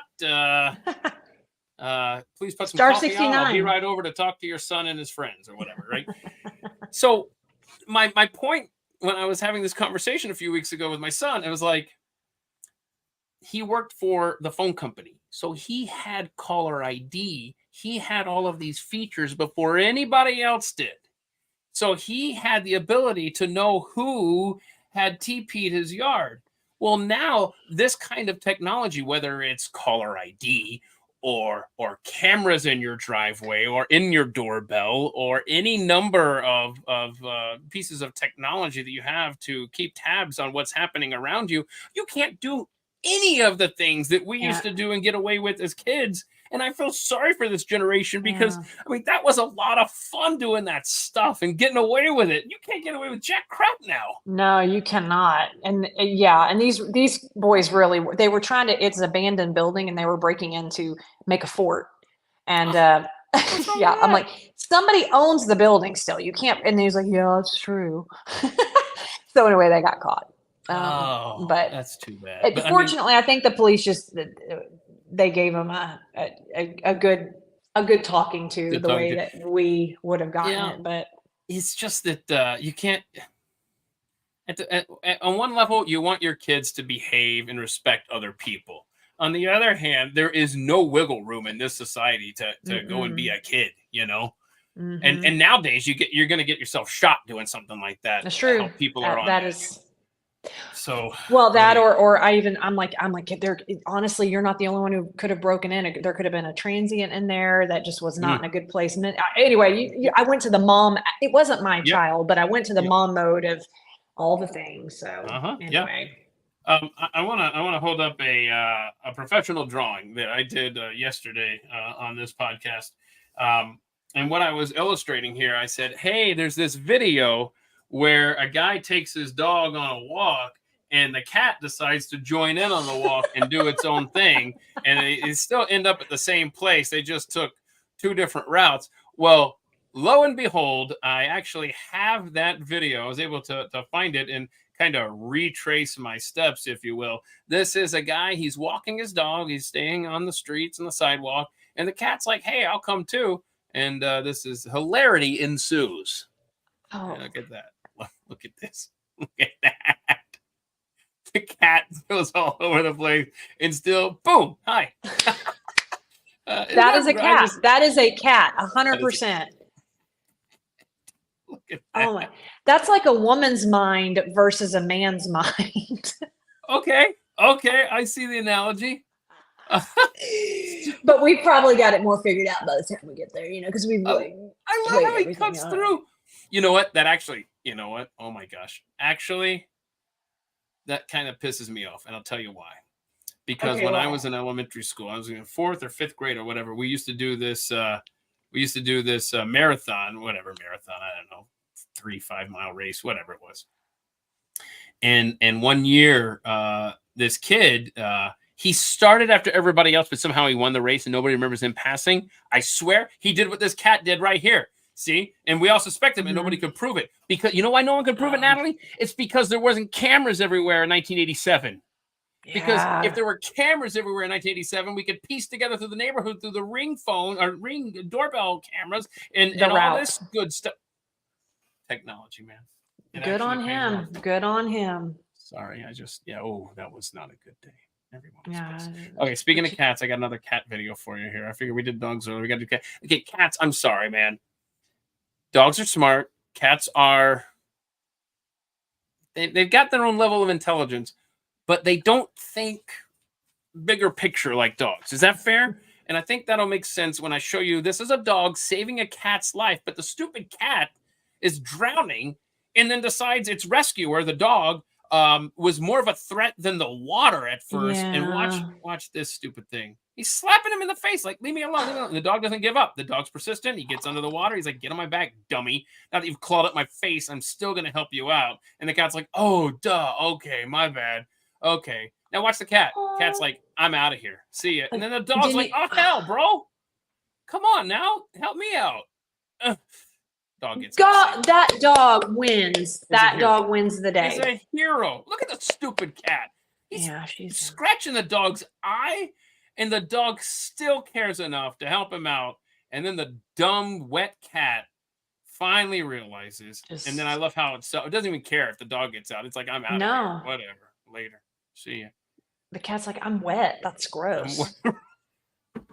You smell, dog. You're a wet dog. I'm getting out of here. Okay. Now we've had a video of a dog. It's always creepy whenever you see an animal sitting like a human being. and we had a video of a dog. If I remember correctly, an audience, if you recall this, there was a dog that was sitting like a human. Remember that? I had a video, and he's sitting on the stairs, and the owner sees through the stairs, like the underside. Oh my gosh, look how my dog's sitting. I think it was a dog, right? And then they come around the other side, and I think that they got back to normal. Like, what? You didn't see anything? Almost like a Calvin and Hobbes thing, you know, like Hobbes looks like a stuffed animal, whatever. And anyway, whatever. I can't remember exactly, but that kind of, this right here, this video, this cat don't care that you know he can sit like a human. He's just sitting on the dock of the bay, wasting time. Look at that. He's just like, what? Yeah, I do this all the time. Why are you recording me? Why are you recording me? Oh, something creepy about an animal sitting like that. Why are you recording me? Why? Oh, it's so cute. Yeah. I'm a dog person myself, but I do like when cats have dog personality. Because some dogs do. I mean, some cats can have a dog personality, but this one right had a here. dog personality. Oh, I love when this is Gertrude. She played fetch. She was the most intelligent animal I ever owned before Tanner came along. Ain't that right, Tanner? All right. So anyway, I know exactly what you mean. That cat was a genius. Yeah. And I grew up with cats too. I only had dogs later in life. Congratulations to me for hitting puberty today. You heard my voice crack there. That was fun. Dogs. Let's see. Okay. Oh, I'm so glad you're here for this one. Yes. Okay. So this article is from the Austin Statesman, and the headline is "How Y'all Can Talk Like a Texan." Okay, so I've got a list of words. Bless your heart. Yeah. So okay, so let's see. Hold on. No, that's good. You know what? Hit me with whatever you want to throw in here. We'll see if it's on the list. What was the one I heard? Okay. I heard, bless your heart. heart. So whatever you may do not say you too. This is often used in a patronizing way if someone thinks you've done or said something dumb, inappropriate, mean. So bless your heart. Don't say you too to bless your heart, because they're actually they're coming at you by saying bless your heart. You're so dumb. Bless your heart. Let's see here. What was the other one you just came up with? I said, bless your heart. Howdy. Howdy. Surely howdy's on here. Let me check. No, didn't make it. Okay, but I'm with you. Howdy's a good one. Okay. Anything else come to mind? Y'all. Before I go through the list? Y'all, of course, y'all. Well, this says all y'all. Y'all is a few people. All y'all is a group all of y'all people. Need to. Which is right. Yeah, and now I will go a step further. Y'all's is absolutely a word, which of course we all know y'all's is Y. And by the way, it matters where you put the apostrophe. So help me. It does matter. Because it's a contraction for you all. It is. So, but possessive here is y'all's. Mm-hmm. You can have two apostrophes. You're welcome for the lesson. Let's see what else we got on this list. We're going to y'all's house. What'd you say? Y'all's house. Yes, exactly. Yeah. We're going to y'all's house. Y'all too. So Jeet yet, Jeetyet. Did you eat yet? All get out. Oh, I use this all the time. It's as hot as all get out. Yount too. Let's see. Is that on here? It should be. Yeah. How do you spell that though? Oh, right. Yount too. Give me some sugar. Fixing to. Oh my gosh, I've told the story before. I'm from North Georgia, Atlanta, Georgia. And I went to school at the University of Nebraska, and I had a internship at the local ABC affiliate. And boy, it was fun. It was so stimulating. Logging videotapes all day. That's what they used me for. But I was trying to make conversation with the weather guy. If y'all are familiar with him, his name is Dean Wysocki. I don't know if he's still out there or not, but he's from Chicago. And Dean's Dean. So I was looking out the window and it was getting cloudy. And I said, hey, Dean, is it fixing to rain? Oh, my gosh. You would have thought that I had just insulted his mama, because he makes this huge scene in the newsroom in front of everyone. He's like, what? Fixing? What does fixing to rain mean? And he's just, it's so annoying. But absolutely, fixing I got in trouble at my university when I was in business communications in the professor's defense. But I said I was fixing to, and he was like, "No, you're not fixing anything." And anyway, I got in trouble. So that is definitely a Did you Texas tell the professor that you didn't say fixing? You said fixing. fixin', and that's not right? Because I think that's right. Hey, Yep. hang on. Can you hear the bag? Do you hear the plastic bag moving over here? Y'all don't hear that? I don't hear it, but I'm Yeah, going yeah. deaf. I literally just praised this dog for being the most intelligent creature that I've ever owned. And he got his paw wrapped around a Walmart bag that was sitting over here next to the desk on the floor. And so it's like, come on, bro. Hang on. Let me get that off of you. There we go. All right, there it is. All right, so we got that out of the way. Nothing but professionalism here on the Friday live stream. Let's see. Give me some shirt. Oh, hat, no cattle. I like that. You know. Not a real cowboy. Yeah. Let's see here. Coke. I mean, everything's a Coke. Yeah. What do you want to soda. drink? Coke. Okay. What kind? Dr. Pepper. Then why didn't you say Dr. Pepper? Because it's all Coke down here. Let's see here. This is my dad, who's not from Texas, but this would have been him, where he adds the word "the" in front of everything. The Walmart. Like right. You The add Walmart. it to like the Home Depot. Instead of just saying Home Depot. Actually, this doesn't say this, but you can go one step further. You can call it the Walmarts. Oh. That's See, I didn't put that as a Texas thing. I think more California, because don't they put the in front of every highway? Oh, okay. Hang on. I feel like they do. They're like, are you on the PCH? Oh yeah. I want to thank, and I'm being sincere. I'm not being a smartass, by the way. Yes, thank you. I'm being sincere when I say to Sue, you can't hear the plastic bag, you can't hear the air conditioner. I honestly appreciate you telling me that, because what this microphone picks up is apparently completely different than what y'all hear, and It's unidirectional. Ridiculous. It's good. You've got a unidirectional mic. It's good. Okay. Yeah, I like this. It's not a semi truck. It's not a trailer truck. It's an 18-wheeler. Wheeler. That's a fact. Wait, I didn't realize this was on here. I just got done saying Walmarts. Who calls it Walmart? Walmark. It says Walmart. Walmart. It says, for some odd reason, many Texans cannot simply say Walmart.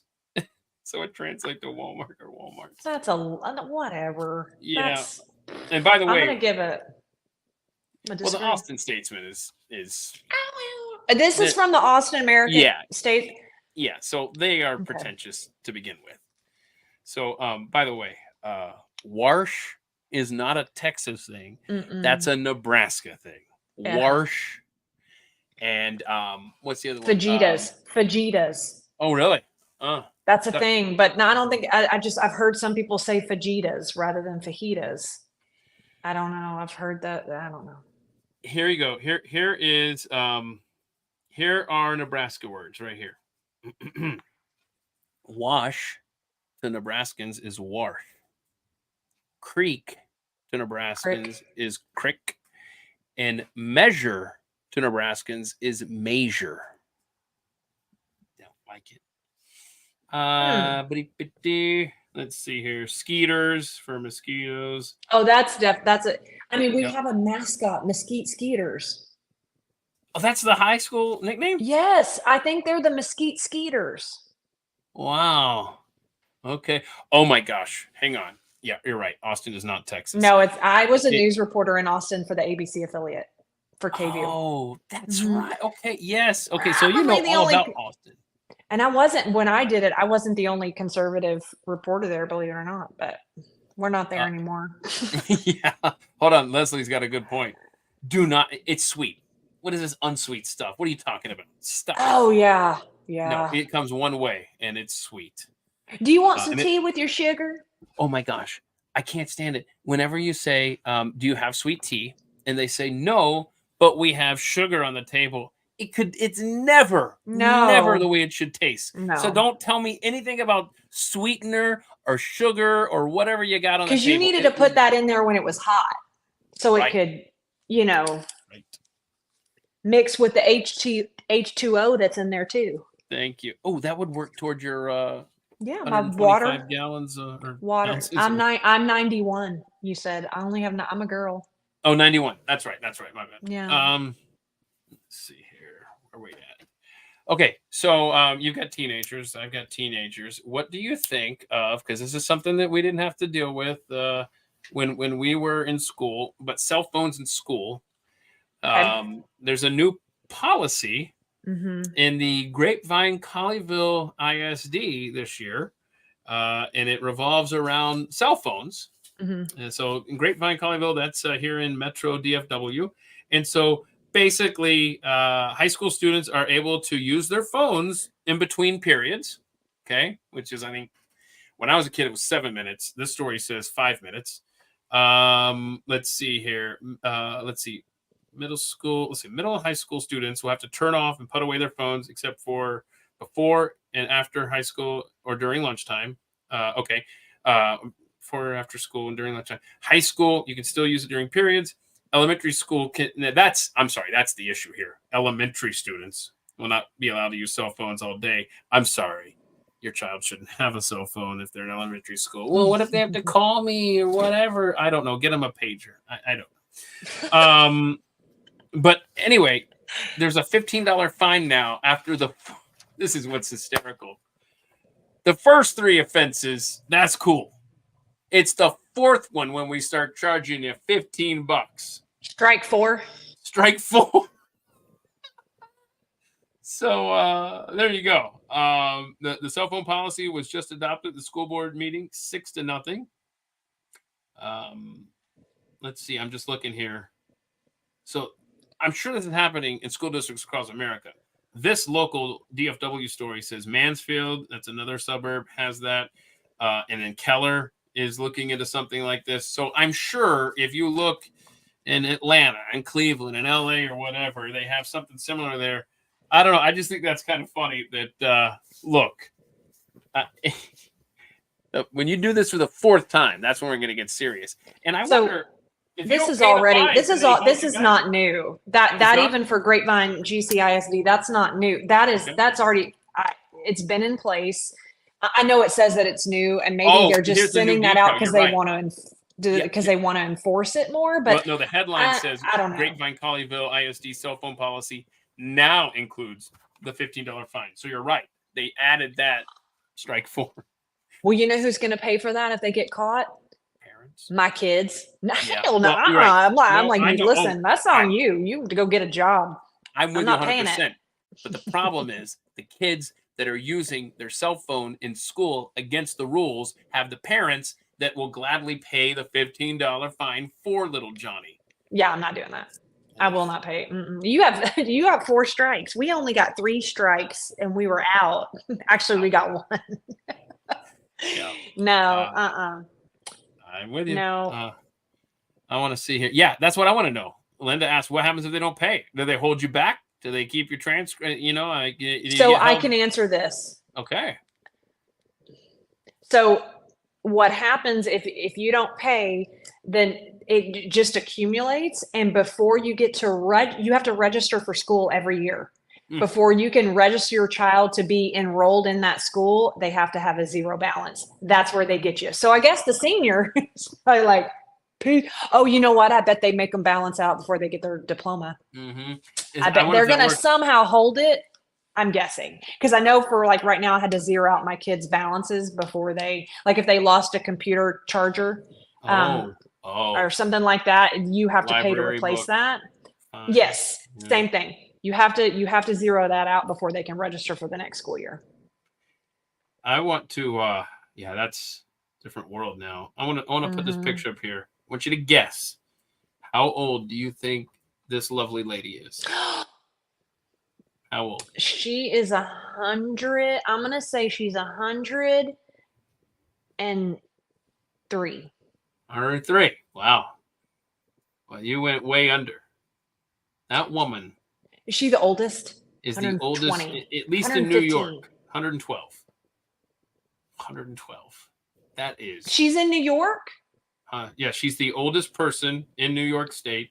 Get it. 112 years old. That's stunning. So her name is Louise Jean Signor, and she's 4'5". As the New York Post describes her, she's a 4'5" firecracker from the Bronx's Co-op City. She's lived a long, happy life. And I here could believe are that.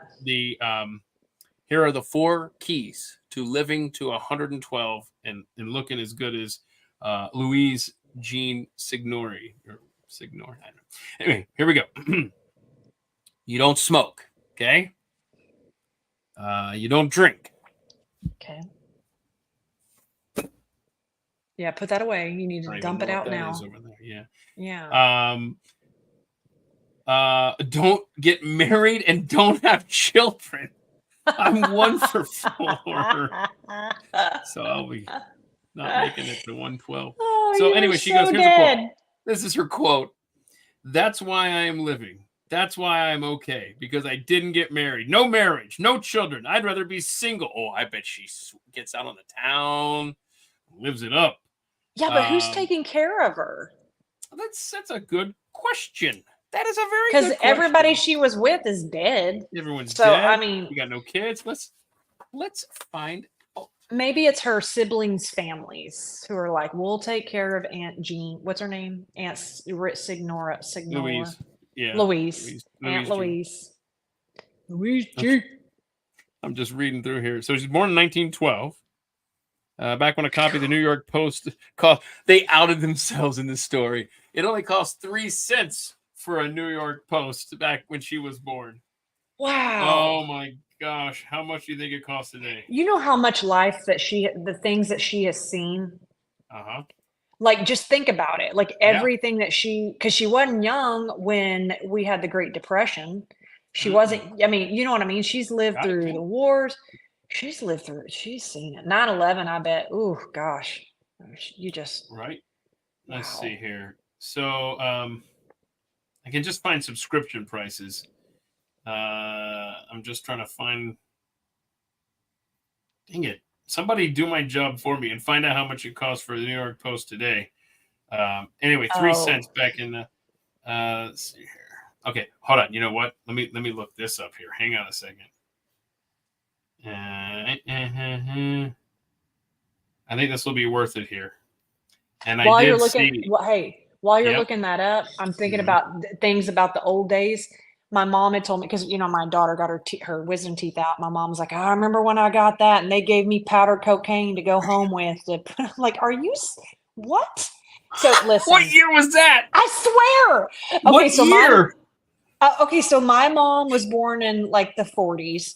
Okay. So like, would you say like 50s? I don't know. She's like, oh yeah, listen, and she could be lying. Like, my mom's the 5th member of Motley Crue. She was a partier. So she gives that as an excuse of why she had powder cocaine. She's like, oh yeah, that's what we put on there, and it made it feel better. Come on, Mom. I know, but I'm like, is that true? So if the powder cocaine was the thing in the apothecary table back then, this old Louise, she saw it all.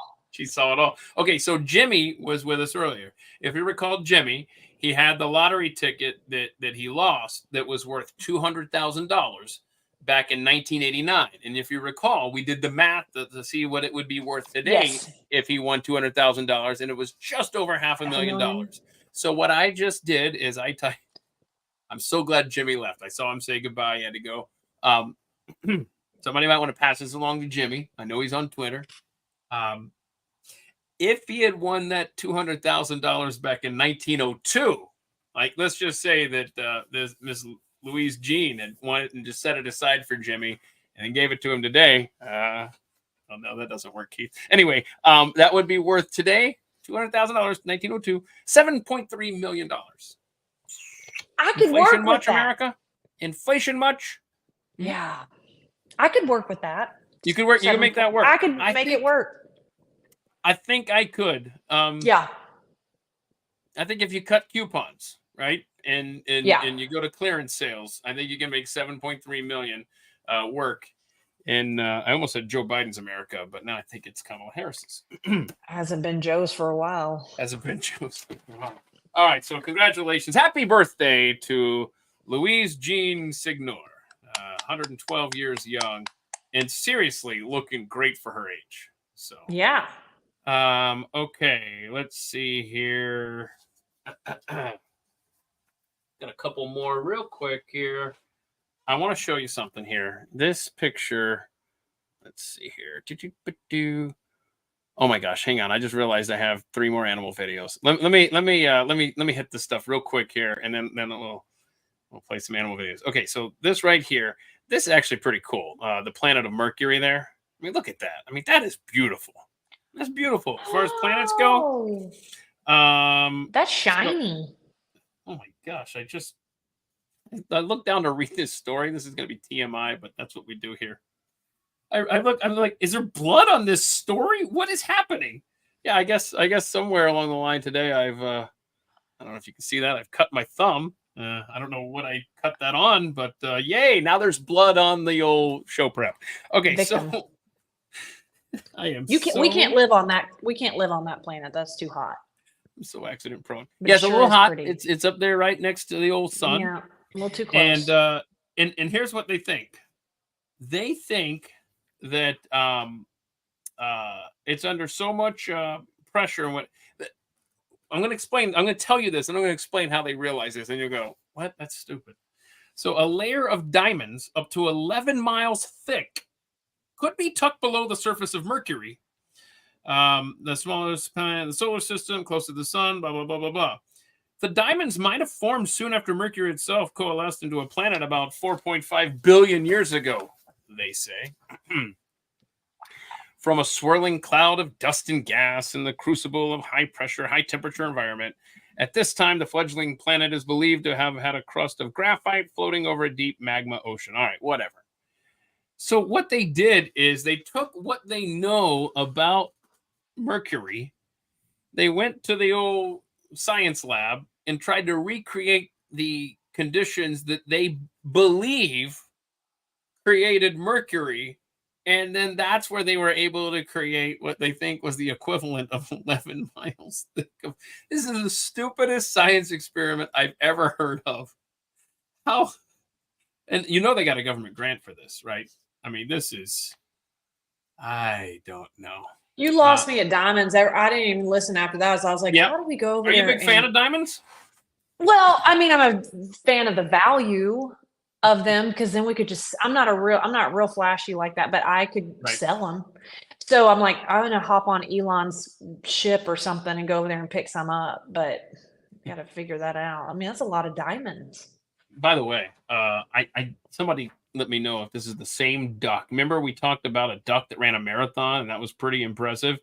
And then I found this other story about, and this is kind of old, but I think it's the same duck that's been banned from Buc-ee's. So there's forget what is his name? Wrinkle. Did Wrinkle somebody Google that? Did Wrinkle run the marathon? Because that was a pretty cool video. But apparently Buc-ee's drew the line and said, no, you can't have your service animal, a duck. Oh, in here. he's a service animal. Wrinkle. Is he? Come on. The Wrinkle the duck. Here we go. All right. Did you Google Wrinkle the Duck marathon and see if it's the same one? It looks like the same one. Wrinkle the duck runs New York's. He's so cute. It's an adorable video. If you watch the whole video and people interacting with him, he's like the whole way. It's pretty impressive. I don't know many ducks that have run the New York City Marathon, but he was born. It's got a dog personality. It's got a dog personality. So where do you draw the line with service animals? Because see, that's the thing. Anything good in society has been ruined by people abusing the system. I know. I mean, just because you want to take Wrinkle the duck inside Buc-ee's doesn't mean you should be allowed to. Yeah, but it would. I mean, I guess it wouldn't bother me if I saw Wrinkle in there because I know he's not going to hurt me. But I know that that's probably not the most sanitary thing. But you know, sometimes people are grosser than animals. That's fair. Know. Yeah, I wouldn't freak out over Wrinkle. Now, if you brought like a longhorn in there, that's probably pushing it. Okay. Because his horns are going to hit everything, or you can poke an eye out. But Wrinkle, Wrinkle's not gonna probably. I mean, put him. Does he have a leash, or he's fine I don't for think me. he was. Let me look here. Wrinkle, you can't leash Wrinkle. I mean, he's. Yeah, you can't hold him back. He was in a baby stroller. Oh, I'm okay with that. Maybe this was in Some people have a fear of birds, though. Okay, hold on. Occasionally letting him stroll about the store on his own 2 webbed feet. An employee approached the pair, told them, let's see, lets them continue. So he does have a service animal certification. Yeah. How do you get those? I don't passing know. those out like candy. Yes. Yeah, there are ways to get around and not have to Yeah. do a lot of red tape with that, for sure. Yeah. Oh, boy, he got kicked out and just told never to come back. Wow, Bucky's Well, relax. Wrinkle's a rebel. Right. So Right, Wrinkle. I'm just looking through here. So when this all started was, and it was a good idea to have PetSmart and let your animals roam free, right? That's kind of fun. But then people started going to Home Depot with their dogs, and then they're at Walmart with their dogs, and then they're at restaurants, and it's just people have abused the privilege of bringing animals to places, and now you get horses on planes, and it's like, all right, stop. Yeah. I don't know. I don't know. I'm going to support Wrinkle in this one. You can support Wrinkle? Because he's cute. Because he's cute. Well, let's speaking of cute, let's do some more animal videos, and I got one more story, and then I'll send you on your way here. And I appreciate all your time today, Natalie Woods-Stanyer. We will remind Thank you y'all for letting me be a part. I love this. Real quick before you do that one, I wanted you Yep. to know you had dropped the 9/11 for next week. I'm so fascinated with 9/11. I've actually done a lot of studies on it. I'm not a big conspiracy theorist on this, like it didn't happen kind of thing, but I learned some really, really interesting information about 9/11. I can't call them fun facts, but 3 facts that a lot of unknowns maybe. Okay. 9/11 almost makes me want to join you guys, or maybe I'll just join on the chat because 9/11 really, really fascinates me. Well, do you want to hang out? We'll talk. We'll talk. We'll figure it talk out. later. We'll talk later. If you're available, I'd love to, because all I planned on doing was just sitting back and just listening to the presentation. She's referring to next Thursday's deep dive that we do at 2 p.m. Eastern right here, whether you're at the YouTube channel or on my Twitter page, because I have, and I've said this, I accepted the government's narrative on September 11th, 2001. And then just the way the government has abused us as citizens and our trust and lied to us about so much stuff. And then so much stuff that I have gone back and realized, oh my gosh, that was a lie. Oh, that was totally a lie. Oh my gosh, yes, the CIA completely killed John F. Kennedy. Yes. Well, then you have or Martin Luther King. Absolutely. You have to open up the book and go through all of these stories that you have bought hook, line, and sinker and ask questions. There's nothing wrong with asking questions. And when it comes to September 11th, I have questions. I don't know where I come down. And I want to listen to people that have this, what is considered a wild, out of the box thought on this, because I've read his posts, Foundering, and it's very there's a good questions in there, and there's a lot of people that ask good questions, and I want the answers, damn it, because I know now not to trust. This is one of the things I tell my kids. The first story you hear from the government, that is not the true story. That is not even close. And go recently, just look at July the 13th media. and Donald The Trump's media, attempted too. assassination. Yeah. We got questions, damn it. Well, and so I think it's going to be fascinating. My stuff was just kind of some facts, like y'all probably all know this, but I read about, or I saw an interview with the 2 fighter pilots, the 2 jets that were deployed over New York that were then given the green light to shoot down any plane that was in the air. That was what they were told to do. Well, a lot has changed. Obviously, America's gotten smarter with our own defense on our own soil, but those jets did not have any bombs or ammunition or guns on the jets. So there was only one way to take that plane down if they saw it, and that was a suicide mission. They were going to have to ram it. And so I just saw the interview with the two fighter pilots who talked about it was an unspoken, but they knew exactly what they were going to have to do, because at that time we didn't keep those jets armed, I guess, on American soil. I didn't know that. So apparently now, I think now they probably do, but just a lot of really interesting facts. Two of the planes that ended up hitting the tower, they almost collided in air. A lot of people don't know that. It just because of the way it was crazy stuff. So anyway. Okay. You know what? Maybe we have to do a whole 9/11 episode with you as the guest. All right. So let me hit you with some more animal videos here. So what you're going to see is these sheep think that they just got away with something because the gate was left open, and they were like, "Hey, look, we're free. Let's go party. Watch this." Oh, hi. Whoops. Later. He was like, "No, ma'am." No, ma'am. Awesome. I mean, look how they just think they're free. And they're, caught. And he's like, "What is the problem here? What are y'all doing? Get out of here." Oh, that's so cute. That is cute, right? It's adorable. All right. So what you're about to see is some antelope or whatever they are here on the side of a mountain. Treacherous situation here. They're way up in the air, and a pack of wild dogs has them trapped. So this is wild. This is wild. So look at them. These wild dogs, it's over for these little critters on the side here. Look at them. They're stuck. You can't jump down there and plunge to your death, right? Can't see. I don't see it. I don't see it on screen. Man. You know what? I forgot to hit share. See, I'm an only child. You gotta share and share alike. This happens when you're an only child. Bless your heart. Bless your heart. Perfectly used. Perfectly used. Okay, so all right, so let me start over. All right, so here they are. You know the setup. Clearly, I screwed that up. But here, look at them. See how they're trapped there? They got nowhere to go. Certain death. Do we jump off the mountain and die? Or do we let these dogs eat us? But look, the dogs can't get close because they're going to fall off too. Yeah. So look at this. All right, so it looks like the little antelopes won, right? They're smart. The dogs, because they don't want to fall. Oh, look, he's so close. Ah. Look at that, huh? He's so close. Look at that.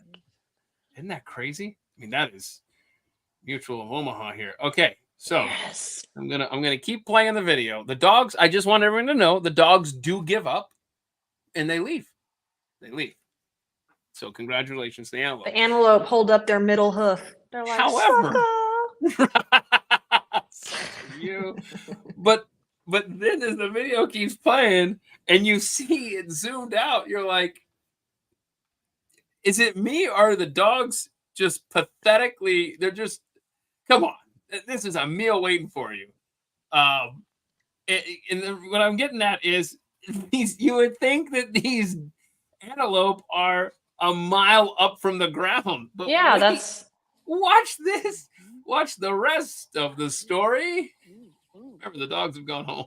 Watch this. Hang on. I forget how long this is. That's what she said. Hang on. Hold on. Eventually, we're going to get to the end here. I forgot how long this is. Come on, go. All right. All right. So they give up. The dogs leave. They give up because they realize they're not going to get. Now, I want you to look down here. Oh, the dogs are down there now. I'm sorry. Look at that. They're not that far. Oh. The stupid antelopes could have jumped down earlier. Like just right? pushed them off. Pushed them off. It just doesn't even look like more than 8 feet, right? Am I wrong? I mean, how did they get down, and how did the antelope end up getting down? I guess I don't know. I don't know. Okay. Maybe they did get eaten. You know what? Now I'm going to lose sleep tonight because I want to make sure they made it off there safely. Made off this. Okay. You know what? Why don't you do research and get back to us, and then we'll talk about it. Maybe next week during the 9/11 show, we'll say, "Hey, look! Before we start the show, Natalie did some research, and the antelope were all eaten. They made it." Okay. So you've lost teeth when you were a small child, right? You know, you get the baby teeth. Get out of here. We got adult teeth coming through. Did you ever, I have slammed, I've tied a rope around a doorknob, done it that way. I've done it some weird ways, man. but I've never had an animal pry a tooth loose. Watch this. Oh, I can't. Oh, I have my last loose tooth, and I'm gonna see if she'll pull it again. Last loose tooth. oh, that's Loose a big tooth. one. Yeah. She's got a So the molar. parrot Nellie is going to go into action here. Listen, What? it gets gross sounding. Listen. I can't. I no. She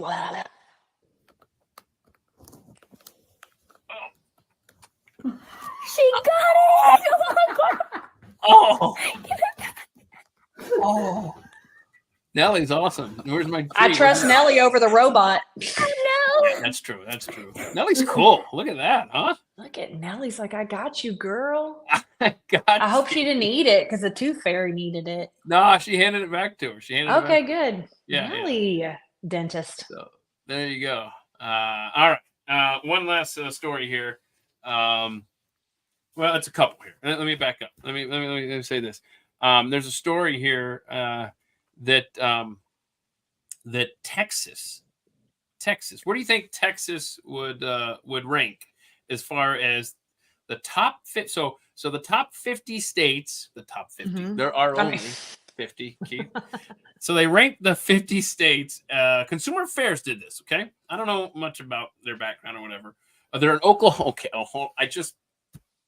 okay. You know, I just figured it out. I just figured it out. Here we go. So if you're an Oklahoma-based company, and your job is to produce consumer guides, stuff like that. Anyway, they ranked all 50 states and Washington, D.C.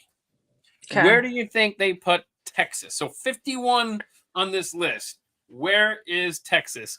Remember, I just gave you a hint by saying it's Oklahoma-based. This company. For wait, what? For what rank? For best what? place to live. Best place to live. Best Where place is to live. Texas? Okay. So let me reset this. A company based in Oklahoma ranked all 50 Oh, states and District of Columbia. 50. Where do you think they put 50. Texas on this list? Last, definitely. They put it 50th, only above California. Shut up. The weather sucks. I'll grant you that. But I beyond can't that, hear it's you a for all the pretty- people moving here. I can't hear you Right? for all the. I don't hear a lot of people moving to Oklahoma. I would be Thank honest. you. And with you. in fact, I saw another map that showed that far and away, and we knew this, since COVID, the two top growing states population-wise, Texas and Florida. Come on, Oklahoma. I'm sorry you're jealous. Get over it. I mean, It's true. So anyway, Mhm. they ranked them in these categories. I don't even care. Now I'm pissed. Now I don't even care. All right. So now listen to this though. This is from U.S. News and World Reports, and they list the top counties, and they listed like I don't know 200 or 300. I only printed up the top 25, but your to live in, yeah. I'm sorry, the healthiest counties in America. Okay. How far back do you want me to go to start this? Do top 10 here? What do you think? Well, do any Texas counties make it? And the top 25? No. We're not healthy. I mean, I'm not arguing too much. I'm gonna go. No, it's No. gonna be all California. No. It's Morgan County, Utah is your 10th. Oh yeah, they're probably yeah. Bremer County, Iowa is number 9. Carver County, Minnesota comes in at 8. Ozaukee County, Wisconsin at 7. Dallas County, Iowa is number 6. Hamilton County, Indiana, number 5. Sioux County, Iowa is 4. Douglas County, Colorado, love it there. That's number 3. And then number 2, Los Alamos County, New Mexico. That's a beautiful place. And then the healthiest county in all of the United States of America. Wait, Falls Church City, Virginia. You just said this was counties. What the hell happened here? How did we get Falls Church City? Oh, communities, healthiest communities. I don't know, whatever the hell. Falls Church, Virginia leads the way. So there you go. That's pretty much all I got here. You and I will talk about the upcoming 9/11 show next Thursday, and I really appreciate it. Natalie Woods-Stanyer, don't forget. And you don't have to be in DFW, right, to experience Texas Gun Experience. No. You could go to your website. Oh, wow. Look at that. I literally say, hey, why don't you plug your website? And then her camera shuts off. She has really been battling the elements today. Hang on a second. I'm going to make sure the website is. Yeah, TexasGunExperience.com. Y'all be sure to get there and check that out. because they are good people, as you saw her husband Joseph talking to us. And I'm going to take Natalie off the screen there. But anyway, be sure to check out Texas Gun Experience, both online and in person. And there you are. Hey, I'm sorry. It's been such a chore today to try to stay online. I don't know if you can hear me, but now I Yep. can't hear you. Now I've you got can't all hear me? kinds of issues. Okay. So Okay. I'm just going to wave goodbye. Thank you to Natalie. Thank y'all for being here. Really do appreciate it. And we're gonna do this again next Thursday and next Friday, 2 p.m. Eastern. We hang out here, and then after next week's Thursday and Friday shows, then I will be gone for 2 weeks, and then I'll pick it back up on whatever is next. And September 5th, is that the next one? So okay, but we still have next week, so don't go anywhere. 2 p.m. Eastern, both on Twitter at Keith Malinak or youtube.com/@the mic. Thank you as always for making time. I really do appreciate y'all. Look, I can't even talk now. I swear I didn't even have a sip of this. I already forgot how to talk. All right, have a good weekend. Stay safe. And boy, I hope this weather and this flooding. Please stay safe. You know who you are when you're in the path of Debbie there. Okay, take care, y'all. See you.